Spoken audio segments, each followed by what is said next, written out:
بعض المستويات من المدارس وباختلاف المستويات لازم يحصل تنمر. ده اكيد طبعا، ده كان اتعامل ازاي لو ابني متنمر ولو ابني اتنمروا عليه؟ ان ساعات بيبقى ابني مش الضحيه، صح. ساعات بيبقى هو اللي بيتنمر على اصحابه.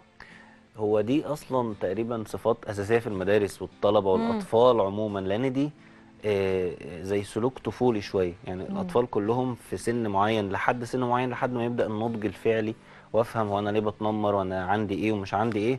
دايما بيضايقوا بعض، شنطه احسن من شنطه، مرياله احسن من مرياله. ما اعرفش صح. لسه في مرايل ولا مفيش خلاص مرايل، لا اتلغت خلاص. بقى؟ احنا قدام جدا. ايوه. معلش. مش مرياله دلوقتي، اسمه ايه؟ اليونيفورم. اليونيفورم. احنا اسفين يا جماعه. فاللبس، فدايما الاطفال بتحب تعمل ده من باب انا اعلى من ده وهكذا. طب نعمل ايه؟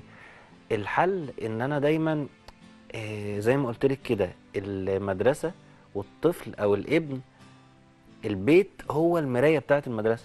يعني ايه؟ يعني المدرسه دايما خدي بالك مش هي اللي بتنجح، ده البيت. يعني ايه برضو؟ يعني الطلبه دايما كلهم في المدرسه 30 40 طالب في الفصل وهكذا، بياخدوا كلهم نفس الدروس. ايه اللي بيخلي واحد متميز عن التاني؟ بيته، باباه صح. ومامته في البيت. صح. ما احنا كلنا في المدرسه زي بعض.